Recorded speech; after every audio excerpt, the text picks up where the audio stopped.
ডোমকলে তুফান তুলছে এই খবর। 1992 সালে 6 ডিসেম্বর দেশের ইতিহাসে কালো অধ্যায়। অযোধ্যার বাতাস তখন উত্তপ্ত, ধোঁয়া, চিৎকার, বিশৃঙ্খলা, চারিদিক জুড়ে এক অস্থির সময়।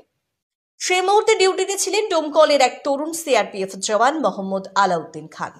র্যাফের কঠোর দায়িত্ব পালন করতে করতে তিনি সামনে দেখেছিলেন ইতিহাসের ভেঙে পড়া প্রতিটি টুকরো।